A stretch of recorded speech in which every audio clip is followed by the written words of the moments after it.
한국 광화문에 교보문고가 있습니다. 교보문고 입구에 나태주 씨의 시가 이렇게 쫙 쓰여져 있는데 이런 내용입니다. 자세히 보아야 예쁘다. 오래 보아야 예쁘다. 너도 그렇다. 한번 인사해 볼까요? 자세히 보니 예쁘다. 오래 보니 예쁘다. 너가 그렇구나. 예. 참 짧지만 참 우리에게 웃음을 주고 우리의 마음을 열게 하는 시가 아닐까 생각을 해봅니다. 그 옆에 또 정현종 씨의 시가 있는데 이런 내용이에요. 사람이 온다는 건 실은 어마어마한 일이다. 그는 그의 과거와 현재와 그리고 그의 미래와 함께 오기 때문이다. 사람의 일생이 오기 때문이다. 라고 적혀 있습니다. 오늘을 살고 있는 사람들에게 아마 크리스마스는 어떤 의미일까? 이 교보문고 그 입구 앞에 있는 이 정현정 씨의 내용을 보면 예수 그리스도가 우리에게 온다라는 것은 그분의 과거, 현재, 미래, 그분의 전체가 영어로 보면 홀리스틱한 거죠. 전인격적인 모든 것이 우리에게 주어진 날이에요. 하나님의 아들, 독생자가 이 땅에 아기로 태어났다라는 이 의미를 우리는 크리스마스로 알고 있고 그렇게 믿고 있고 맞습니다. 근데 하나님의 아들이 인간이 되어 이 땅에 오신 이 날, 표면적으로는 그런데 내면적으로 이 내면에 담긴 크리스마스의 의미는 무엇일까? 아마 하나님의 사랑의 약속이라 말할 수 있습니다. 하나님은 사랑이시고 그래서 구약 시대부터 계속 메시아를 보내주시겠다고 약속하신 하나님의 약속이 이제는 아기 예수가 태어나면서부터 그 약속을 이루시는 거죠. 근데 이 아기 예수 역시도 하나님이 왜 자기 자신을 이 땅에 보내셨는가를 나중에 십자가에 달려 죽으심으로 말미암아 그 약속을 완성시키시죠. 그래서 하나님의 아들 독생자가 이 땅에 오셨다라는 건 너무나도 중요한 사건이고 그리고 세상의 마케팅의 크리스마스가 아닌 우리 믿는 성도들이 진정으로 크리스마스를 기다리며 크리스마스 날 우리 주님을 경배해야 할 이유가 여기에 있다고 믿습니다. 여러분, 하나님께서 왜 이 사랑의 약속을 우리에게 보내주셨는가라는 것을 또 묻지 않을 수가 없습니다. 왜 오셔야 됐는가? 우리는 죄에 대한 이야기를 하고 맞아요. 우리 죄를 사하시고 우리가 하나님의 자녀 되기를 원하시는데 그게 전부가 아니라는 거예요. 제가 양육반을 이제 13기 시작하면서 양육반이 참 제게도 큰 은혜예요. 피곤하고 참 저도 2년 반이라는 그 시간을 딱 락다운해서 그 시간에는 아무것도 못 하잖아요. 나도 아무것도 못 한다고 13기 여러분. 여러분들 때문에 왜 신청해가지고 이렇게 날 고생시켜? 안 하면 내가 신청한 사람 없어 내가 안 해도 될 텐데 말이에요. 핑계가 생기잖아요. 핑계를 댈 게 없어 내가. 13기 근데 제게 은혜가 되는 건 저도 2년 반 만에 또 반복해요. 복음이 무엇인지, 예수님이 왜 오셨는지. 그래서 제게도 큰 은혜고 제게 더 하면 할수록 확고한 확신이 생기는 거예요. 복음 아니면 해결할 게 없는 거죠. 그런 의미에서 예수 그리스도를 이 땅에 보내신 이유는 단지 우리 죄 사함을 통해 하나님의 나라 백성이 되어 죽으면 천국 간다 맞는 이야기지만 그러나 하나님은 천국 가는 건 당연한데 이 땅에 살는 우리 모두에게 회복을 하나님이 원하고 있다는 것을 알게 됩니다. 근데 이것이 회복이 그냥 부분적인 회복이 아니라 온전한 회복을 이루시기를 위한 하나님의 뜻이 있다라는 거예요. 어디에? 바로 이 크리스마스라는 이 절기를 통해서요. 구약의 이사야 선지자가 이사야서 61장 1절에 보시면 이렇게 선언하죠. 주 여호와의 신이 내게 임하였으니 이는 여호와께서 내게 기름을 부으사 가난한 자에게 아름다운 소식을 전하게 하려 하심이라. 나를 보내사 마음이 상한 자를 고치며 포로된 자에게 자유를, 갇힌 자에게 노임을 전파하며 그랬습니다. 이게 바로 하나님의 마음이 바로 온전한 회복에 있다라는 것을 알려주고 있습니다.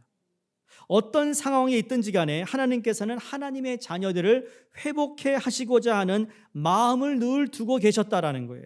그러니까 예수님께서 공생의 사역을 시작하실 때 누가복음 4장 18절 19절의 말씀이 무슨 말씀인가 하면 이사야서 61장 1절의 말씀을 그대로 인용하시잖아요. 무슨 말씀이죠? 포로된 자, 눌린 자, 보지 못하는 자, 가난한 자, 지금이 주의 은혜의 해라고 말씀하십니다. 지금 은혜의 해이기 때문에 이 은혜의 해는 하나님께 오는 모든 사람들을 온전한 회복을 하나님께서 약속하고 있다라는 말씀을 합니다. 그러면 물어야 할 질문이 있어요. 하나님께서 우리를 향한 그런 온전한 회복을 주시기 원하고 주셨고 그리고 그것이 뜻이라면 우리는 그 하나님의 약속에 얼마나 기대하며 살아가느냐는 거예요. 하나님이 그 놀라운 회복을 이미 준비해 놓으셨는데 우리는 얼마만큼 그 회복에 대한 기대를 가지고 살아가느냐는 거죠. 텍사스에 3대째 이어 내려오는 농장이 있었어요. 할아버지가 살고 아버지가 살고 그리고 그 자녀들이 3대가 이 농장을 지키고 있었다고 합니다. 이 농장을 유지하는 것이 참 생각만큼 쉽지가 않았대요. 그리 만만치 않아 근근히 생기를 이어갈 뿐이었다고 합니다. 어느 날 그 집에 누군가가 찾아와서는 이 땅을 팔지 않겠느냐라고 물었대요. 그랬더니 도대체 당신이 누구길래 우리 땅을 사려고 하느냐 했더니 나는 석유 회사의 사장인데 당신의 땅을 좀 사고 싶다. 우리 생각은 여기에 석유가 있는 것 같다 그랬대요. 돈을 아주 원하는 대로 다 줄 테니까 제발 이 땅을 팔 수 없겠느냐고 했다라는 겁니다. 그랬더니 그 할아버지 아버지가 이랬대요. 여기에는 과거에도 석유가 나지 않았고 오늘에도 석유가 나지 않고 미래에도 내일도 석유가 나지 않을 거라고. 안 판다고. 그리고 세월이 흘러 할아버지가 돌아가시고 아버지가 돌아가시고 자녀들이 이제 그 땅의 소유자가 되었어요. 모든 권한을 갖게 되었을 때 그 기름 회사에게 여러분 이 땅을 팔았다는 거예요. 그런데 정말 기름 회사 사람들의 말처럼 땅을 팠더니 석유가 터져 나와 온 자녀들이 풍요롭게 살게 되었다라는 실화가 있습니다. 여러분 이게 우리들의 모습은 아닐까라는 생각을 해보는 겁니다. 이미 하나님께서는 다 준비해 놓으셨어요. 하나님은 다 가지고 계세요. 하나님은 그리스도 안에서 그 풍성한 약속이 있음에도 불구하고 그 약속을 알지 못하기 때문에 여전히 우리는 빈곤한 삶을 살아가고 있지는 않느냐라는 거예요. 한번 생각해 보시기 바랍니다. 하나님은 우리를 온전히 회복시키기를 원하시는 줄로 믿습니다. 그 일을 위해 하나님께서 독생자 예수 그리스도를 우리에게 보내신 것이고 그 하나님의 계획과 섭리를 모르는 채 우리가 살고 있지는 않은가라는 거예요. 하나님은 우리의 인생을 회복하시기를 원하세요. 이번 크리스마스 약속이 우리의 인생을 회복시키시는 은혜가 있는 절기라는 이 사실을 여러분이 믿으시고 여러분 이 회복의 은혜가 있기를 간절히 주의 이름으로 축원합니다.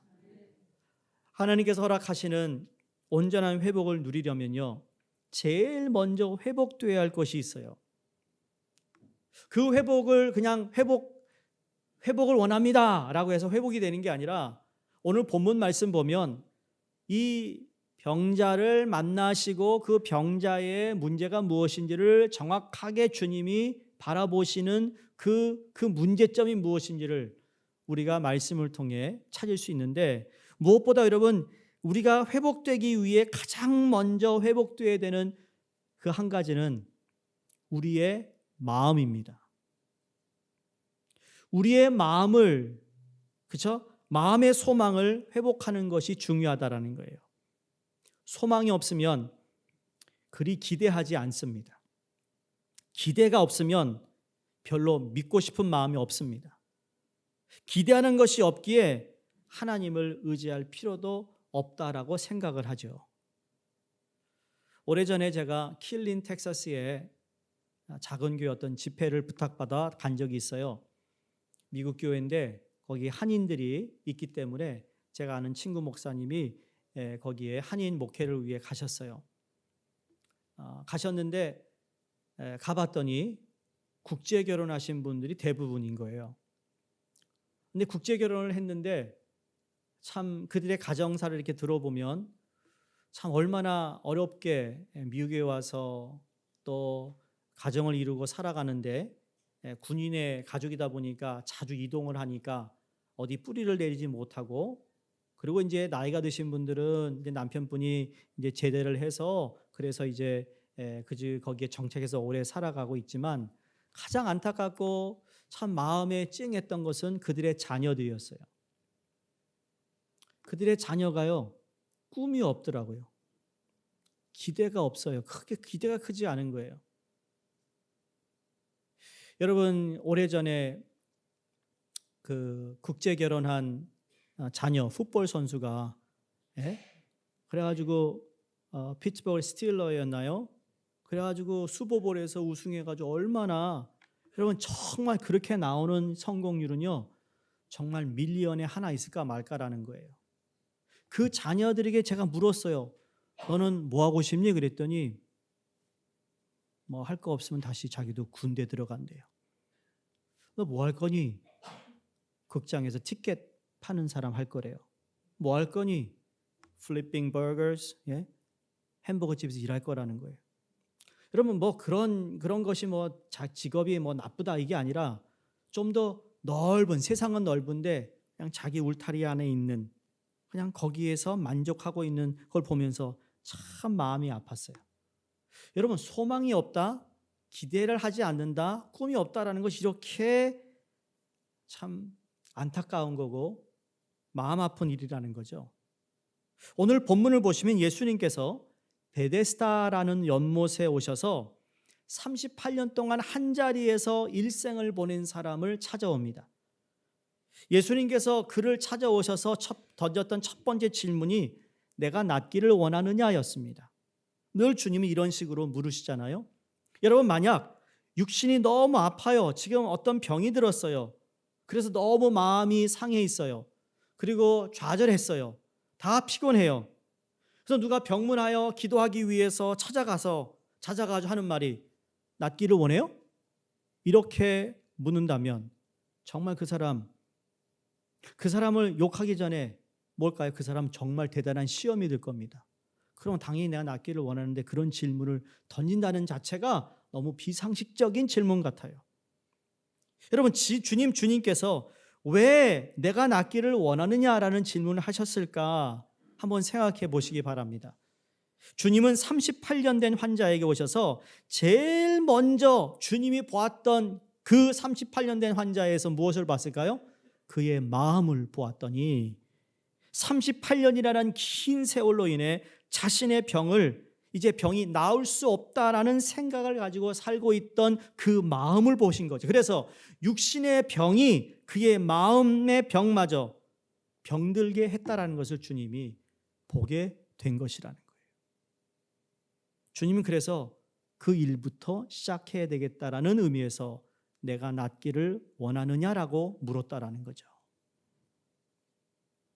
여러분 신앙생활 하시면서 우리는 나름대로 기대를 갖고 있어요. 지금도 어떤 기대를 하고 믿음 생활을 하고 계신 분도 있을 겁니다. 여러분 기대한다는 것은 좋은 일입니다. 왜냐하면 기대하지 않으면 간구함도 없고 기대하지 않으면 하나님을 의지하려는 마음도 없기 때문입니다. 여러분 마음의 병이 육신의 병보다 더 심각할 수 있다는 것을 오늘 본문을 통해 우리가 알 수 있습니다. 육신의 편안함은 있어요. 돈도 벌어요. 뭐 좋은 집도 살아요. 모든 것이 다 괜찮아요. 원망 불평하고. 그런데 우리의 마음의 병이 들면 말이죠, 내가 가지고 있는 모든 것도 귀찮아지는 거예요. 여러분 우리가 신앙생활을 하면서 겉으로는 우리가 신앙생활을 잘하는 것처럼 보일 수 있어요. 그런데 이런 마음의 병이 들면 이게 상처가 될 수 있고 사람과의 관계일 수도 있고 어떤 과거의 사건으로 인하여 내가 덮어놓았던 그걸 해결받지 않는 마음의 병은 시간이 가면 갈수록 여러분 그게 마음의 병이 길들여지는 거예요. 그래서 더 이상 기대하지 않아요. 오늘날 그러한 신자들이 솔직히 이민교회에도 참 많다는 생각합니다. 마음의 병이 들어가지고 마음의 병이 들었으면 그 마음을 치료하고자 하는 의지를 가지고 주님을 붙잡든지 기도를 하든지 말씀을 붙잡든지 해야 되는데 그냥 내버려 둔다고 해서 여러분 그 마음의 병이 고쳐지는 것이 아니거든요. 마음의 병이 들면 의욕이 상실돼요. 하고 싶은 마음도 없어진다고요. 그게 좋은 것이 아니라는 거예요. 근데 그런 마음은 가질 수는 있어요. 인간이기 때문에. 근데 이게 길어지면 길어질수록 신앙생활에 내 삶에 도움이 안 된다는 거죠. 여러분 마음의 병을 혹시 있다면 우리 주님께서 고쳐주시기를 주의 이름으로 축원합니다.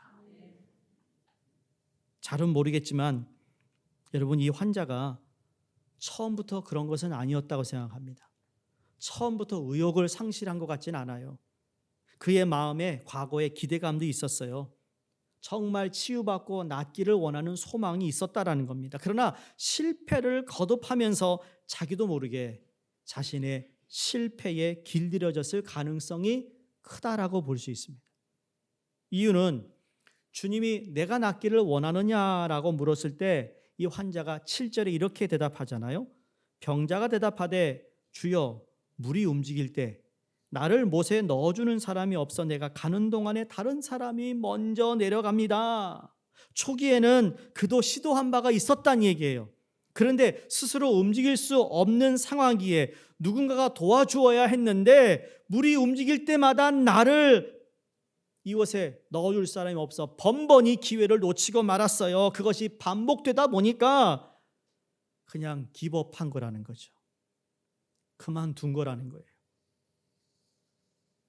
교회 안에서도 신앙인이라고 하면서도 여러분 이런 실패, 기대감을 아예 그냥 다 내려놓고 신앙생활하는 신앙인들이 있을 수 있다고 생각합니다. 이민교회 보면 이런 사건 저런 사건으로 사람들이 그런 일들이 있을 수 있잖아요.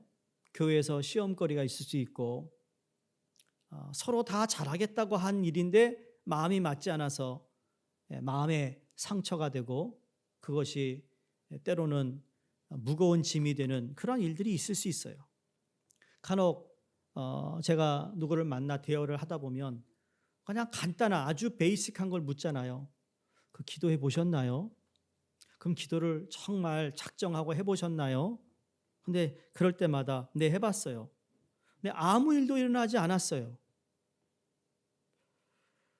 참 그땐 저도 할 말을 잃어요. 무슨 말을 해야 될지 모르겠어요. 기도했는데 아무 일도 일어나지 않아요. 혹시 이 자리에 그런 분 계시지 않나요?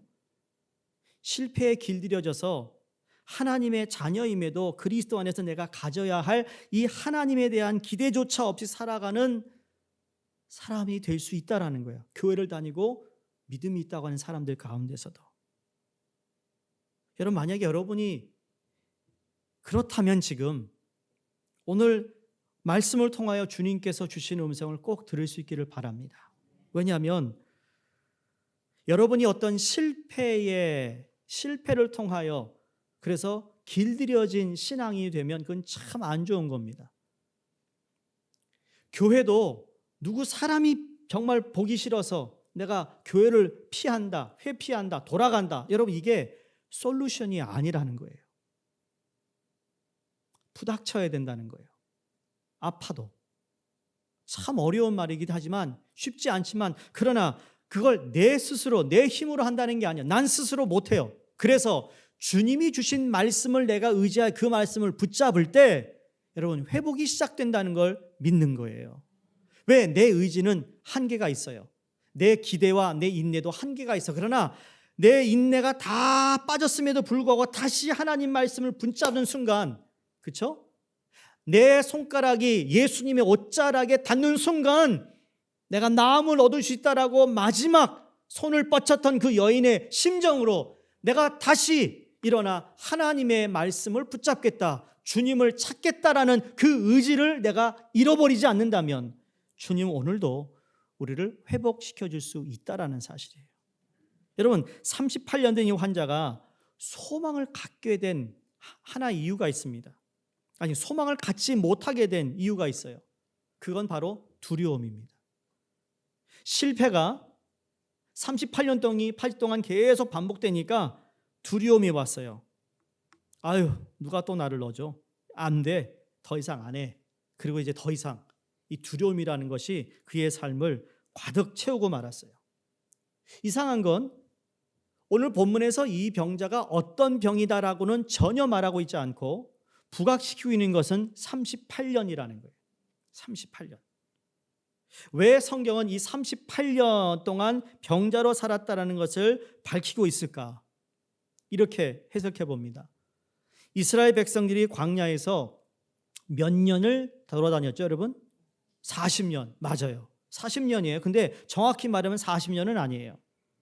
38년이에요. 왜냐하면 민수기 2장 14절을 보시면 출애굽해서 시내산까지 가는데 2년 걸렸고 시내산에서 이제 광야에 정식으로 들어가서 38년을 돌아다녀요. 그래서 우리는 총 40년 생활을 하지만 정확히 광야는 38년을 다녔어요.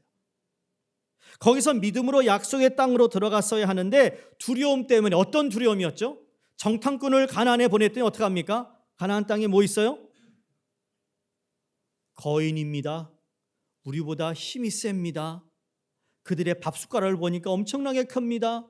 그랬더니 이들이 마음이 녹아버렸다 그랬어요, 성경에. 그런데 여호수아 갈렙 뭐라고 그랬죠? 우리의 밥입니다. 우리 한국적인 정서가 있어요. 그렇죠? 우리가 얍자면 저 내 밥이야. 밥이야, 밥. 그런데 10대 2로 두려움이 이스라엘 백성에게 들어오더니 못 간다고 결정을 지어버리고 나서 38년을 광야 생활해요. 문제는 뭐였어요? 그들의 마음의 두려움이 가나안 땅을 들어가게 하지 못했다라는 거죠. 자, 그래서 오늘 요한이 오늘 본문에서 이 환자의 38년과 이스라엘 백성의 광야 생활 38년과는 전혀 무관하지 않은 말씀이라는 거죠. 이 환자의 삶 속에 있었던 두려움 때문에 아무런 소망을 가질 수 없었던 그의 모습이나 두려움 때문에 하나님의 약속에 들어가지 못했던 이스라엘의 모습과 너무나도 그 처지가 비슷하다라는 사실이에요.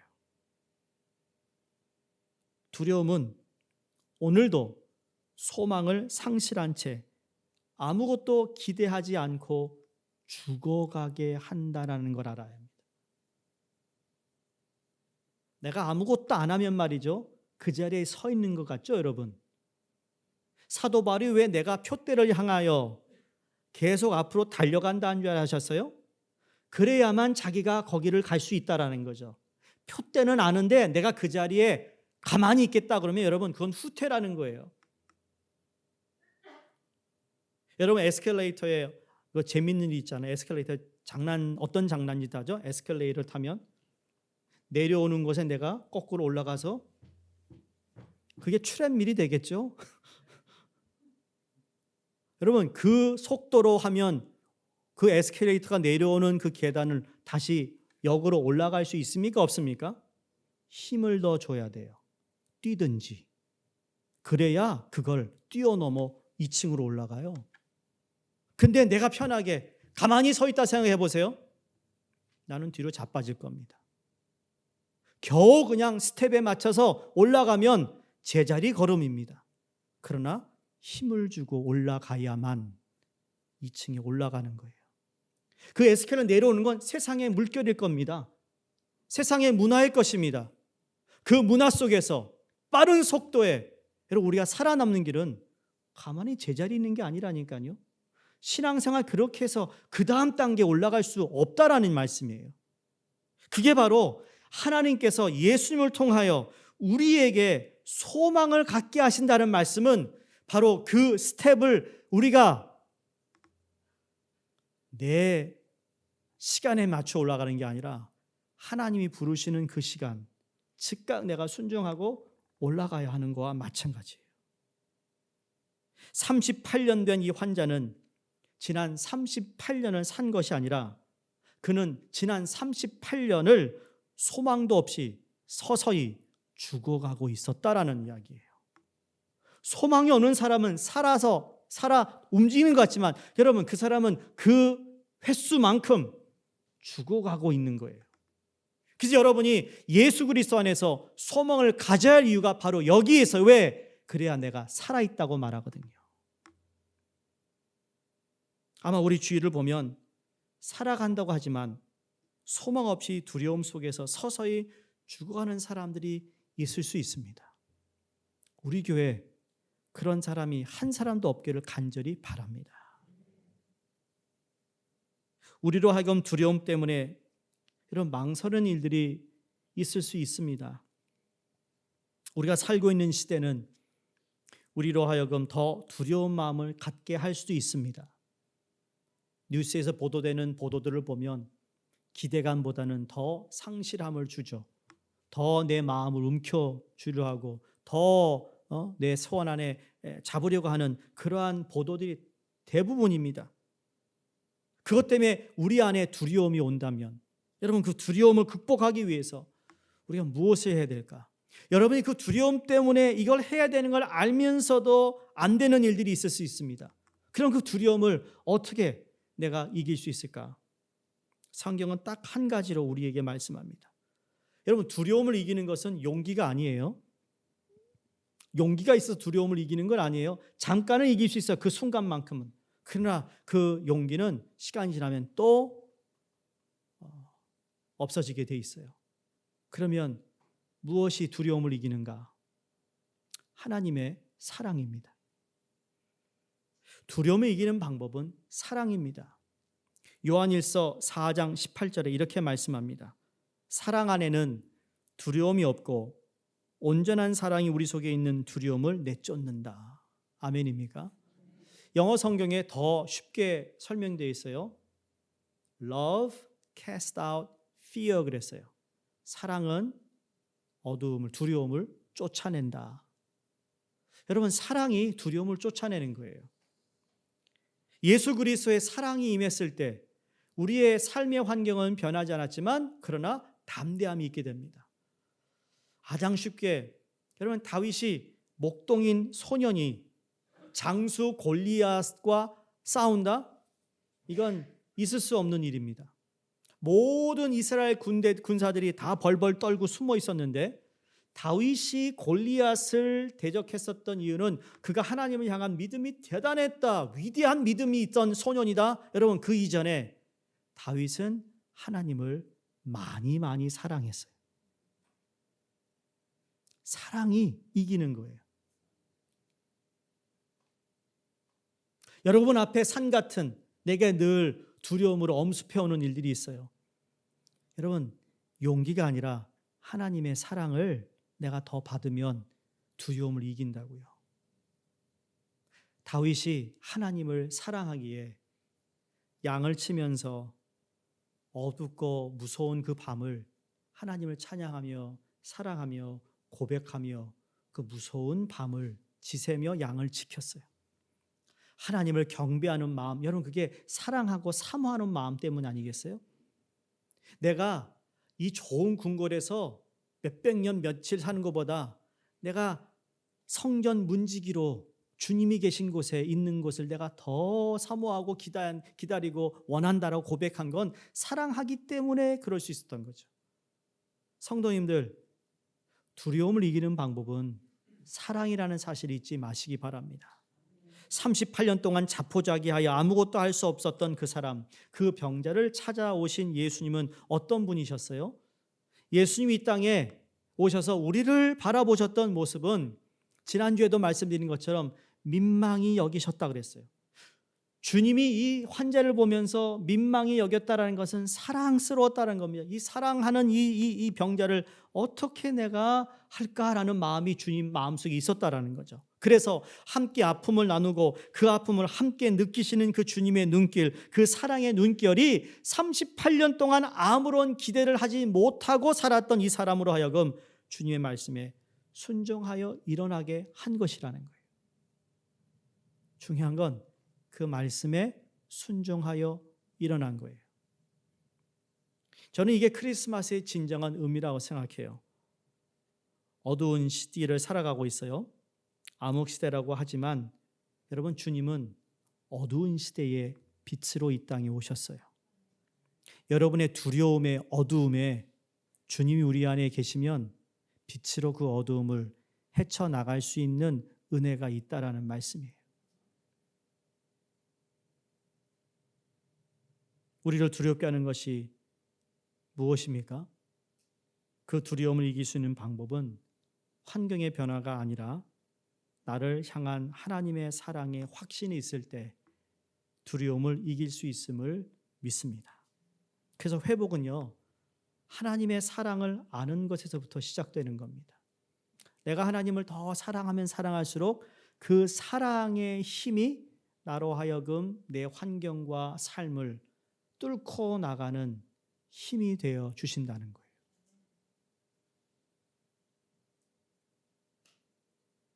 요한복음 요한 1서 4장 1절에 사랑은 여기 있으니 우리가 하나님을 사랑한 것이 아니요 오직 하나님이 우리를 사랑하사 우리 죄를 위하여 화목제로 그 아들을 보내셨음이라 그랬습니다.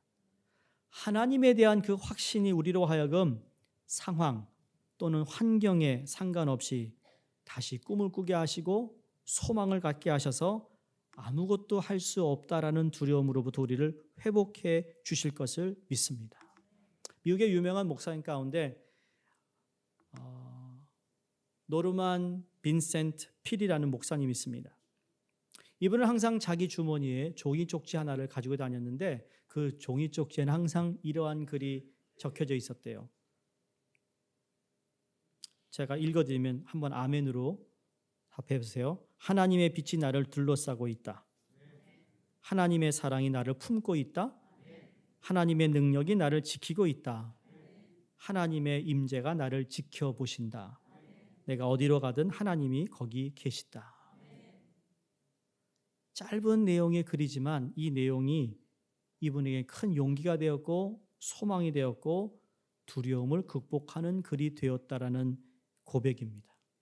그러니까 우리가 어떤 환경 속에서도 주님께 나아갈 수 있다라는 사실이고 나가기만 하면 주님 우리에게 온전한 회복을 허락하시는 분임을 믿습니다. 여러분, 무엇 때문에 두려워하고 계시나요? 이 크리스마스 때 모든 두려움이 예수 그리스도의 온전한 회복의 약속을 통해 사라지기를 주 이름으로 축원합니다. 우리를 위해 오신 그 주님, 그 십자가 앞으로 우리가 가까이 가면 나아갈수록 내가 하나님께 더 가까이 나아가 내가 받은 하나님의 사랑을 확인하고 나를 향하신 하나님의 뜻이 바로 나에게 소망을 주시는 그분을 기대하며 소망을 가질 때 여러분, 우리에게는 예상치 않은 하나님의 방법으로 우리를 회복해 주실 것을 믿습니다. 근데 주님이 약속한 이 회복이요, 우리에게 약속하신 온전한 회복을 누리기 위해 우리가 결단할 것이 있어요. 결단할 게 있다고요. 그건 우리 태도의 변화입니다. 구체적으로 어떤 태도가 변화되는가 하면 원망하기를 중단하는 태도입니다. 뭘 중단하라고요? 원망. 자, 오늘 다시 본문으로 가면 회복을 전제로 마음에 두고 있던 주님이 네가 낫기를 원하느냐라고 물었을 때 네가 회복을 원하니? 라고 물었던 거죠. 그런데 주님이 야, 네가 낫지 못하는 이유가 뭔지 알아? 라고 묻지 않았어요. 이 질문에 병자가 뭐라고 답하죠? 나 노력해봤어요 라고 답하는 거예요. 지금 내가 트라이 안 한 것이 없어요. 내가 해봤어요. 근데 다른 사람들이 나보다 먼저 일어나 들어가거든요. 누군가 나를 넣어주어야 되는데 그런 사람이 없어요. 주님은 이 병자의 문제의 핵심이 무엇인지를 정확히 보셨어요. 여러분, 이 병자의 문제는 다른 사람이 아니라 자신이었던 거죠. 네가 낫기를 원하느냐는 질문에 문제가 뭐였어요? 자기에 있는 것이 아니라 문제가 다른 사람이 있다고 얘기하잖아요. 원망하잖아요. 누가 나를 집어넣어주면 좋겠는데 아무도 나를 도와주지 않아요. 비록 자기가 스스로 갈 수 없는 상황이라 할지라도 모든 탓을 다른 사람에게 하고 있어요. 여러분, 신앙생활하면서 우리에게 가장 안 좋은 게 뭔지 아십니까? 누구에게 원망하는 겁니다. 다른 사람 때문에 안 된다는 거예요. 정말 그런가요? 하나님이 그 사람 때문에 안 된다고 얘기하던가요? 성경에 그런 적 없어요. 그는 원망하면서 나온 답이 뭐예요? 내가 아니에요. 다른 사람들의 문제예요. 근데 이 아이러니한 게 뭐냐면 이 병자는 스스로 몸을 추스려서 연못에 들어갈 수 없다는 걸 알고 있어요. 그러면 누군가의 도움을 받아 그 연못에 나를 누가 넣어주는 사람이 필요하잖아요. 그러면 누군가는 자기를 넣어줘야 하는데 그 사람들에게 어떻게 대했는지는 모르겠어요. 근데 오늘 병자가 한 이야기를 토대로 볼 때는 그냥 원망투성이었어요. 그 사람이 나를 넣어줄 수 있는데도 불구하고 넣어줄 수 있는 그 사람을 향하여 부정적인 원망을 하고 있더라는 거예요. 이해하세요? 여러분, 우리는 다 도움을 받아야 살아갈 수 있는 존재들이에요. 나 혼자 살아갈 수 없어요. H마트 가더라도 누군가가 농사를 지어 누군가가 거두어서 패키지를 만들어서 공급됐으니까 내가 내 돈을 주고 사올 수 있는 거잖아요. 여러분이 그것을 처음부터 다 한다고 생각해 보세요. 주일날 예배 나올 사람 없어요. 사랑하는 성도님들, 원망의 태도를 중단하셔야 돼요. 원망, 부정적인 태도. 여전히 남의 탓이라고 하시겠어요? 여전히 나를 도와줄 수 있는 사람들임에도 불구하고 그냥 원망하는 그러한 우리의 입술과 우리의 마음의 태도가 아니라, 여러분, 이 원망이라는 건 원망을 가지고 있으면 회복이 이루어지지 않거든요. 원망은 더 많은 원망을 낳게 되어 있어요. 환경에 대한 원망, 사람에 대한 원망, 가난에 대한 원망 등등. 원망은 궁극적으로 하나님에 대한 원망에까지 이르러요. 아담과 하와의 첫 인간이 하나님이 내게 붙여준 저 여자 하와 때문에 선악과 먹었다고 원망합니다. 그런데 그 원망이 누구를 향한 원망이었어요? 하나님을 향한 원망이었어요. 그의 자녀 가인과 아벨, 하나님께서 동생의 재산은 받는데 형의 재산은 받지 않아서 형이 동생을 죽입니다. 왜 죽이죠? 왜 내 건 안 받느냐라는 거예요. 하나님한테.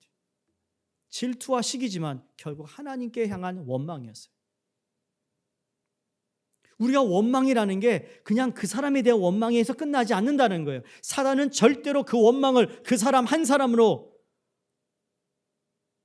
거기에 끝나지 않고 내가 하나님까지 원망하는 데까지 나를 계속 충동시켜요. 그게 죄가 되는 거죠. 그럼 원망으로부터 우리 자신을 지킬 수 있는 것이 있을까? 두 가지가 있습니다. 하나는 감사이고 다른 하나는 용서입니다. 그런데 이 두 가지는 선택해야 합니다. 내가 선택해야 돼요. 감사도 선택이고요. 용서도 선택인 거예요. 문제가 없어서 감사하는 게 아니라 원망하기보다 감사할 때 회복을 경험하게 될 줄로 믿는 겁니다. 용서함을 통하여 이제 용서를 통해 치유와 회복이 시작되는 것입니다. 여러분, 어떤 사건을 만나도 감사를 택하시기 바랍니다. 어떠한 일이라도 용서를 택하면 여러분, 그것이 내게 온전한 회복이 이루어지고 그 회복은 나를 새롭게 합니다. 주님을 더 깊이 사랑하게 합니다. 주님 앞에 더 가까이 가기를 원하는 마음이 생기는 거예요. 근데 오늘 보시면 예수님이 38년 된 이 병자를 치유하시는 방법이 다른 병자들을 치유하는 방법과 좀 달라요. 예를 들어 어느 때는 예수님이 말씀으로 치유하시고 어떤 때는 흙에다가 침을 발라가지고 눈에 붙여가지고 낫게 하시기도 하고, 그런데 오늘 본문 말씀 보시면 뭐라고 그러죠? 8절입니다. 예수께서 이러시되 일어나 내 자리를 들고 걸어가라 하시니 했어요. 그냥 일어나 가라 아니고 네 자리를 들고 걸어가라. 여러분 38년 동안 누워 있었던 그 지루했던 자리를 들고 가라. 아마 거기서 앉아 있었으니까 뭐가 있을까요? 매트가 있었고 조그만한 카페트는 아니겠지만 그냥 헝겊들을 깔아놓고 거기에 누워 잤을 텐데 그걸 다 들고 가져가라. 하나도 남기지 말고 가져가라는 거예요. 왜 그랬을까요? 혹시 다시 그 자리로 돌아올까 봐서 말이죠. 다시 그 자리로 돌아올까 봐서. 에이, 누가 그 지긋지긋한 자리를 돌아와요? 근데 사람이 그래요. 하나님을 사랑하고 하나님 회복되어서 하나님을 사랑했다 하고 하나님을 따르겠다 하고 그렇게 열심히 가다가 또 비슷한 사건들이 생겨요. 두려움이 엄습해와요. 누구를 원망하기 시작해요. 그러면 다시 어디로 간다고요? 다시 그 자리로 돌아오는 게 인간의 본성이라는 거예요. 그 주님이 그에게 다시는 돌아오지 말라고 일어나 들고 걸어가라 하셨던 것이죠. 이게 죄도 그렇고요. 습관이라는 것도 그렇고요. 여러분 우리가 마음 먹고 교회 나와서 특세도 하고 정말 내가 이렇게 살겠다고 했잖아요. 그런데 여러분 그렇게 결정했는데 왜 다시 스퀘어 제로로 돌아갈까요? 그렇게 결정했으면 술 친구 만나면 안 돼요. 그렇게 결정했으면 그런 것들을 다 내가 선택해야 돼요. 끊어야 돼요. 그걸 줄줄이 달고 다니면서 주님 또 죄 졌습니다. 미안합니다. 그러면 안 된다는 거예요. 여러분에게 신앙에 도움이 되는 사람하고 대화를 하면 그게 플러스지만 대화하는데 항상 내 에너지를 빼가는 사람이 있어요. 그럼 그런 사람하고 대화하면요, 내가 기가 빠진다니까요. 기가 빠져요. 이게 관습이라는 것도 그렇고 습관도 그런 겁니다. 이 대표적인 예가 이스라엘 백성이 노예로부터 자유케 되었어요. 노예 생활이 너무 힘들어 죽겠다고 하나님께 그렇게 찾았는데 하나님이 결국은 출애굽하셨어요. 출애굽시켰어요. 해방시켜 주셨어요. 그런데 광야에서 하나님께 제일 많이 한 게 뭡니까? 원망과 불평인데 원망과 불평이 정말 말도 안 되는 원망과 불평을 하고 있습니다. 출애굽기에 보면 이렇게 말합니다. 우리가 차라리 애굽에 있었을 때가 좋았다. 그때는 값없이 생선도 먹고 수박과 오이와 부추와 파와 마늘을 먹는 것이 생각난다. 어떻게 우리 한국 사람 식단과 똑같을까? 아까 말했잖아요. 너 우리 밥이야. 차라리 노예 생활 때가 더 좋았다. 이런 말이 나오는 걸 누가 예상했겠어요? 다 자유시켜주고 해방해서 정말 하나님의 가나안 땅으로 인도하고 있는데 이 원망을 하고 있다니까요. 다시 자기의 자리로 돌아가고 있는 인간의 모습을 보면서 예수님이 38년 동안 환자였던 그 환자에게도 너 일어나 들고 걸어가. Never come back.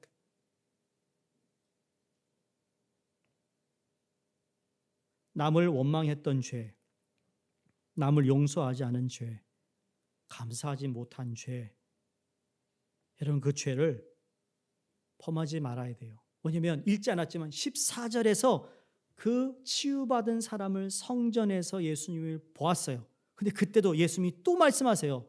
다시는 죄를 범하지 말라.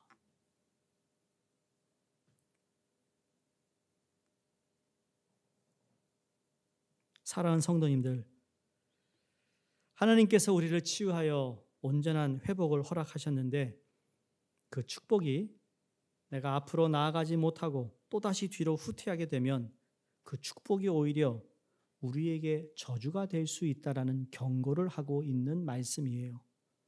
다시 돌아가지 말라. 우리를 향한 경고라니까요. 다시는 돌아가지 말라. 그래 여러분이 단단히 마음 먹고 하나님께 마지막 특세를 통해 다 정리해버리고 새해를 새롭게 시작해야 그게 새해잖아요. 뉴 이어가 그거예요. 근데 뉴 이어에 여전히 올드 이어를 가지고 들어가면 그건 뉴 이어가 의미가 없는 거니까 제발 부탁입니다. 청산할 거 청산하고 끊을 거 끊고 새롭게 시작하는 여러분의 인생의 온전한 회복이 기다리고 있다는 사실을 믿으시기 바랍니다. 다시 말씀드립니다. 자칫 잘못하면 다시 옛자리로 돌아갈 수 있는 실수를 범할 수 있기에 주님은 우리에게 당면한 문제를 해결하는 그냥 그런 해결사로 보는 것이 아니라 하나님 여러분의 삶에 더 큰 계획을 가지고 계신 분이다. 그 큰 계획이란 우리의 삶이 원래 하나님의 뜻하신 걸작품의 모습으로 회복되는 것을 원하고 있다는 겁니다. 38년 된 병자에게 일어나 하셨던 것처럼 오늘 여러분과 저에게도 동일하게 말씀합니다. 내가 낫기를 원하느냐? 회복하기를 원하느냐? 그러면 들고 일어서라 말씀하십니다. 크리스마스의 이야기는 늘 두 부류의 사람들의 이야기라는 것을 아셔야 합니다. 하나는 약속을 붙잡고 일어나는 사람이 있는가 하면 일어나지 못해 약속을 잊어버리는 사람들의 이야기예요.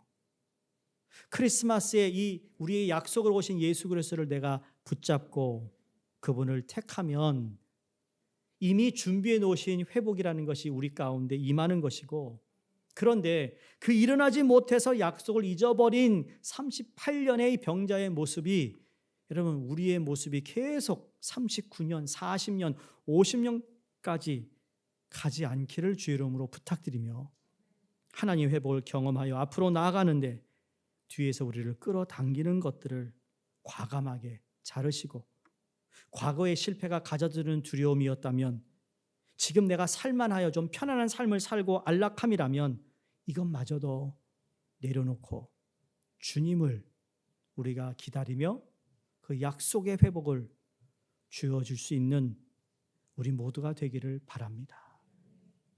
우리 하나님께서 오늘 이 예배를 통해 여러분의 마음의 아픔, 상처를 치유해 주시기를 원하시고 여러분의 마음의 상처가 온전히 회복되어 내가 입으로 내뱉었던 원망, 두려움 이런 것들을 넉넉히 이기게 하시는 예수 그리스도로 말미암아 진심으로 이번 크리스마스는 이 예수 그리스도를 통하여 내게 회복이 임했다라는 참 귀한 간증과 증언이 있기를 주의 이름으로 축원드립니다. 기도하겠습니다.